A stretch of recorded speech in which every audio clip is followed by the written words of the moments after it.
waaye surtout laaj bi day dem ci est-ce que on peut parler de musellement de la presse wala intimidation am na ko ko rappelé léegi depuis l'avènement de ce nouveau régime on constate que diggante bi rataxul lool en tout cas ak régime bi ak presse bi loolu itam bëgg nañ nga andi ci tontu balaa ngay tontu ñu ngi gërëm Omar ñi nga xam ne ñoo apporter seen soutien yëpp moo xam syndicaliste politique ñëpp mënuñu leen bu ñu limee dañuy jum ku ci nekk woo nga ñu wala woo responsable yi Synpics également moom ñoom déjà seen président bi ñu fal bu yees rek ma nga woon foofu ca tribunal fa lu ñu jëlee réaction en tout cas képp koo xam te ne woote nga apporter sa soutien ñu ngi lay gërëm bu baax a baax Cheikh Pedre Diouf moom rek lañ ciy tudd honorable député Sira Ndiaye moom it mi ngi ñuy seetaan ñu ngi koy jaajëfal alors d'abord sur la question. waaw d'accord en fait balaa mooy commencer nga baal ma rek je voulais présenter mes condoléances aussi. Oui absolument comme Badio Camara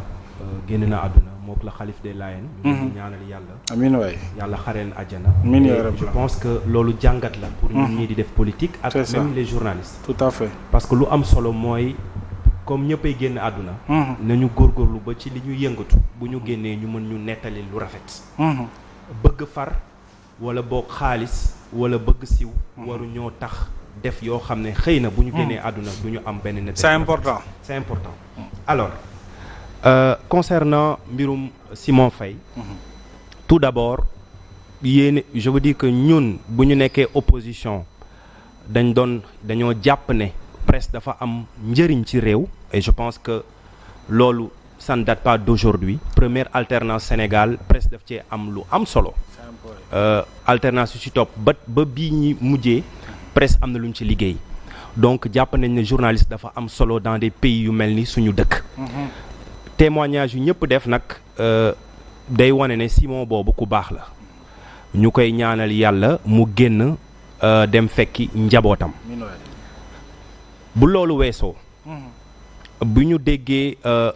je pense que Ahmed wax na ko sànq nee na Afrique confidentielle xëy na dafa am lu ñu am problème ak Pastef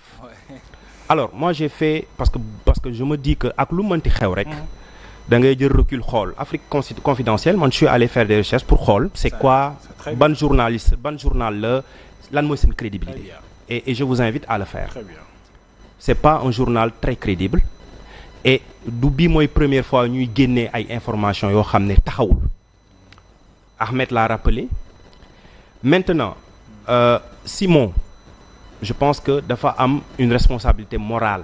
dans cette chaîne-là c'est pas n'importe qui vous venez de le dire mooy chef de rédaction Zik FM donc ça veut dire que dafa am responsabilité ci lépp lu ñu publier loo xam ne dafa lié ak Zik FM man sama gëm-gëm mooy bu ko waa dikk woowee am na fu ñu ko teg parce que nag wax dëgg yàlla mun ngeen critiquer wala boog mun nañ critiquer régime bi critique bu ne mais il faut admettre que justice bi def nañ ci ay jéego yoo xam ne barki Dembo Ndiaye le ministre de la justice taxaw assemblée nationale ay député Pastef ne dañoo bëgg mbir mi gën a bar absolument mu jël kàddu ne moom jàpp na ne justice dafa am temps tout à fait et que justice na jël temps ba dossiers yi ñu caytu ko ak calme exactement loolu amul woon ci nguuru Macky Sall qui a proposé le ministre de la justice c'est le premier ministre Ousmane Sonko Ousmane Diagne bokkul Pastef et tous les observateurs sont unanimes que ku gëm boppam la koo xam ne du subir pression donc ça veut dire que ku ko proposé comme ministre de la justice kooku dafa bëgg justice bi taxawaay boo xam ne ñëppay tolloo doole ci Sénégal maintenant Ahmed wax na ko et je suis d'accord avec lui gis nga dëkk ku nekk dafa am rôle ñuy def politique dañoo am rôle journalistes yi dañoo am rôle ku nekk da nga war a garder sa dignité aujourd'hui nga bëgg ko nga bañ ko Sen TV dañ ko féetale comme un journal wala boog comme benn organe de presse boo xam ne dafa far opposition wala boog parce que je dis à tort ou à raison les Sénégalais considèrent que la Sen TV c'est bon quand je dis les Sénégalais la majeure partie des Sénégalais. Bien sûr. waaw mais da ngeen may bàyyi ma kon ne guys. je vous ai écouté non en fait du neex. oui wala soo bëggee on peut aller sur ce rythme là ça me dérange pas. mais je vous ai écouté religieusement laissez-moi continuer. c'est ça allez-y. alors la preuve booy ñëw fii sax et je le dis en taquinant. man maay am peut-être je suis le seul à défendre le gouvernement et Pastef ñeneen ñëpp dañuy argument contraire la ñu indi et je l'accepte et c'est normal qu'il y ait une contradiction d'ailleurs le président de la République l'a rappelé léegi nag en tant que journaliste je pense que nous devons en tout cas yéen journalistes yi seen rôle la quel que soit fi ngeen di liggéey ngeen mën a jël de la hauteur parce que il l'a dit les politiques passent donc il faut toujours garder sa dignité il faut prendre du recul aujourd'hui il est quasiment impossible de dissocier Sen TV en tant qu'organe de presse ak son patron qui est un politicien qui est un opposant c'est ça la vérité donc man fi may daanalee rek mooy waaw buñ ko woowee tey aujourd'hui c'est parce que on a des raisons en tout cas j'estime je pense man en tout cas dama leen di jox le bénéfice du doute ñu woo ko ñun ñëpp dañuy wax mais peut-être que xamu leen ce qui est lan mooy nekk ci fond bi et je suis convaincu bu dee amul dara loo xam ne jar na ñu topp ko duñ ko topp maintenant pour en revenir parce qu'ils ont lancé des pics en disant que xam nga gars yi dañoo mun tooñ que Ouattara war na convoquer bon écoutez je pense que aujourd'hui Ouattara nekkul ci position bu muy convoquer le président Ousmane Sonko tal na leneen et d'ailleurs en termes de référence politique et de leadership Ousmane il y a pas photo entre le président Ousmane Sonko et Alassane Dramane Ouattara il y a pas photo Ousmane Sonko aujourd'hui dafa am benn envergure continentale pour ne pas dire internationale alors que Ouattara ñi ñaa ngi laam-laame ndax day jéem a nekk candidat wala du nekk candidat donc ñaar ñooñu y a même pas photo donc fu may mujjee daal mooy essayons tous de garder notre dignité. C'est ça. Les journalistes ñun dañoo comme le président l'a dit il souhaite avoir une presse indépendante une presse libre mais la presse aussi dafa am une responsabilité parce que dañ ne de grands pouvoirs impliquent de grandes responsabilités c'est pas parce que da nga nekk presse que lu la neex ngay wax. Très bien. dëkk bi oui te du la neex ngay wax aussi, oui. Voilà donc il faut ñu xam que presse bi et il l'a dit que ça soit nga bokk au pouvoir wala nga bokk que ça soit le pouvoir wala opposition man gëm naa ne un journaliste il doit garder sa dignité waru fi nekk di xalamal pouvoir waru fi nekk di xalamal opposition maintenant fi may daanelee aussi mooy parfois il peut arriver que presse di porter combat au peuple et pour moi c'est légitime et fait que ce combat-là est porté par l'opposition il y a convergence c'est pas parce que presse bi dafay jàppale le peuple dafay jàppale l'opposition mais c'est parce que on l'a vu avec dem si yàlla Sidi Lamine Niass combat am yëpp c'était des combats du peuple et en certains moments dafa am convergence ak le combat de l'opposition mais bu jeexee jeex na donc Simon Faye ñu ngi koy ñaanal yàlla mu génn ak jàmm ak salaam fekki sa famille mais ñu ngi encore di ñaan di wax journalistes yi qu'ils ont un rôle et le rôle est tout aussi important que le rôle des politiques leur rôle c'est de partager l'information juste et vraie bu leen benn homme politique bu ñu nekk le bras armé de benn homme politique donc voilà man foofu laa bëggoon terminer. Merci beaucoup alors dinaa ñëw ci Bachir mu réagir ak Aliou mais puisque vous avez parlé d'abord de Sen TV ak surtout suñu ligne éditoriale dama bëggoon dalal sa xel rek et appel bi may lancer c'est à l'endroit aujourd'hui de l'opposition sénégalaise Omar Faye c'est important li may waaj a wax opposition bi tey nekk derrière le groupe des médias di ko soutenir cette opposition nañu xam ne xaaral may ma rek ëllëg si biir nañu xam ne bu ñu accéder au pouvoir ligne éditoriale des médias day rester damay bañ opposition bi tey nekk derrière le groupe des médias apporter ko son soutien ëllëg bu ñëwee au pouvoir des médias garder même ligne éditoriale ñuy tenir le même discours que bu Dabakh tenir léegi muy dafa mel ni télé bi dafa nekk côté opposition et c'est important de le souligner au temps de Macky Sall télé bi tey ubbil na ay plateau yu am solo ay temps d'antenne yu bëree bëri président Ousmane Sonko te je rappelle encore une fois malheureusement les Sénégalais sont amnésiques le Sénégalais oublie vite Ousmane Sonko tax na tey ñu tëj le groupe des médias c'est important de le souligner maintenant nag booba xëy na ñi faral Ousmane Sonko wala Ousmane Sonko lui-même mënul woon a gis ne ligne éditoriale des médias moo nekkoon foofu mais c'est pas parce que dañu doon faral Ousmane Sonko c'est important moo tax appel bii ma koy lancé ci politiciens yëpp ligne éditoriale des médias nii la mel moo xam nga nekk opposition moo xam nga nekk pouvoir nga teel koo xam c'est hyper important Bachir. Non, xam nga en fait je voulais juste revenir sur ça parce que effectivement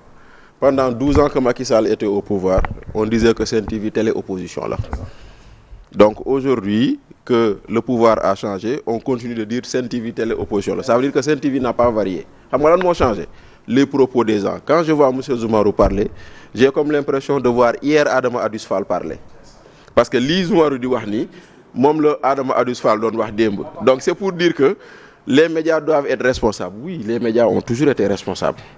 et des fois même sax un peu trop responsables beneen bi tamit xam nga c'est vrai mais lu am solo fii nii ci mbir mi Zoumarou mooy benn la ñu askanalee Zik FM groupe des médias bokkul ci des médias foofu la wax ji commencé d'abord mooy maanaam la page qui a publié cette info ou qui a repartagé cette info ce n'est pas une page du groupe des médias donc dès l'instant que ce n'est pas une page du groupe des médias ça devient ridicule de prolonger une garde à vue. Mais Bachir, est-ce que xam nga lépp lu nekk ci dossier bi. non de xam nga man fu mu toll nii. waaw non dama lay laaj. non bàyyil ma wax la. waaw li nga waaw. est-ce que lii ngay wax naan ku ñu woolu am na lu tax dañ leen di bàyyi ak bénéfice du doute ba ñuy jàpp sa gars yi daan nga wax la même chose da ngeen daan taxaw ne c'est arbitraire daawoo wax lii waaw mais attends buñ la woowee dañ lay déglu non buñ leen daan woo daawoo wax ne nañ leen bàyyi ak bénéfice du doute ku ñu woo am na lu tax loolu nga wax sànq da nga ne ku ñu woo am na lu tax attendons de voir sa gars yi dañ leen daan woo ngeen taxaw ne dañ yaa ma neex la jaay doole la déedéet ku ñu woo suñu loolu ngeen daan wax buñ ñu woowee ba wax ñu lu tax ñu woo ñu non loolu ngeen daan wax réagir ne lu ñu woo taxawul mais wax nañ ko dañ ne division de fausses nouvelles la est-ce que vous avez toutes les informations yu tax ñu téye ko ba tey oui mais vous les avez fan ngeen ko amee mais diffusion de fausses nouvelles bu ñu koy toppee Simon est placé en garde à vue pour diffusion de fausses nouvelles loolu lañ koy toppee et il est placé en garde à vue pour diffusion de fausses nouvelles sur la base d'une information parie sur Facebook sur une page qui n'appartient pas au groupe des médias c'est clair mais loolu kay leer na déedéet leerul ah non leerul ci yow d'accord maintenant léegi non leerul ci yow leerul ci yow leerul ci man léegi wax xam nga Zoumarou waaw vas-y allez-y pour faire simple dañu ne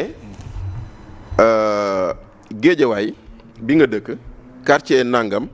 am na fa koo xam ne nee nañu Zoumarou lu tudd moom la ñu jàpp si naka su dul noonu te Zoumarou bu ñu dem jëli du boobu maanaam yow ñu jël si la loolu kese la si homonymie boobu noonu est-ce que yow war nga si mën a kii donc c'est-à-dire que l'affaire elle est claire pour tout le monde pour toutes les personnes douées de raison moo di ni aujourd'hui on a mis Simon en garde à vue sur un fait qui n'a rien à voir avec le groupe des médias maintenant bu fekkente ne moom ñëw na devant les enquêteurs pour dire cette page je la connais pas je ne la gère pas je gère Sen TV l'officiel je gère des médias l'officiel je gère la radio je gère le journal je gère la télé loolu bokk ci mais dafa jar garde à vue alors dafa jar garde à vue donc c'est-à-dire que pour ñun pour faire simple Bachir sa xalaat nga jox moi je laisse le soin à ces enquêteurs c'est les faits qui ont jugé encore une fois c'est des gens yoo xam ne ils sont dans leur rôle dans leur métier qui ont des informations que toi tu n'as pas man xam nga lu may et qui estiment que dañoo war a prolonger garde à vue bi xam nga loolu man ñooñu laa gën a fier liñ ma wax on est yow d'accord tey jii ñoom nga fier non ñooñu lu ñu wax léegi wax ñu ñooñu lu ñu wax xaw ma lépp yéen a ko xam non li nga jot a xam man je demande pour savoir comme yow tu te fies à ça donc wax ma li ñu jot a wax déedéet man dama ne ñooñu di def seen liggéey nekk waa DIC jàpp ne kii dañoo war a prolonger garde à vue am man ñooñu seen wax laa gën a wóolu ci ñoo xam ne ils ont juste des bribes d'information d'accord voilà beneen bi pour continuer xam nga effectivement on a vu un ministre de la justice dem Assemblée nationale wax ni moom il ne subit pas de pression mais on a aussi vu un président de la République qui demande au peuple de mettre la pression sur la justice et ça c'est très dangereux dinañ ci ñëw c'est très dangereux dinañ ci ñëw voilà maintenant pour en finir sur ça Zoumarou c'est vrai que xam nga booy wax naan nañu bàyyi xel ñu seet ëllëg ak yooyu noonu à propos de Badio Camara moi j'ai envie de rire ah xam nga j'ai envie de rire qui a dit que Badio était un corrompu kan moo ko traité de corrompu c'est pas nous de qui a vu ici, tout le monde a vu une conférence de presse dans laquelle Guy Marius Sagna nee na conseil constitutionnel ay lan lañu non ay kii lañu comment s'appelle encore. Premier ministre ci mu génn au moins sargal wala rendre hommage le président du conseil constitutionnel. Accusé le conseil constitutionnel de faussaire. Ah man gisuma ko vous l'avez vu quelque part fi su ko alors kon tey jii nii ñun ñoo leen waroon fàttali loolu. parce que effectivement démb barki démb nos institutions et ceux qui les incarnaient. très bien dañ leen doon wax attention. ils font leur travail. ndaxte tey jii nii Omar. est-ce que xam nga ni le 4 mars 1993. Kéba Mbaye a démissionné ici. il était le président du conseil constitutionnel ñu am élection présidentielle mu jur coow mu jur pëccoxoo il a préféré démissionner. oui. mais ñun élection ba mu waree am fii nii Badio Camara a pris ses responsabilités. Absolument. Et il a fait que des élections aient pu exister. Donc malgré la pression. kon kooku noonu démb ak barki démb bañ doon naan c'est des vieux juges yu fa nekkoon et cetera à tort les politiques ont pris les gens qui étaient au conseil constitutionnel. wax leen naka sa dul noonu. sur des choses injustifiées. merci tey jii nii bu ñu bëggee taxaw di leen sargal. on est content mais dañuy bàyyi xel démb. c'est important parce que les hommes politiques. doivent comprendre que la justice.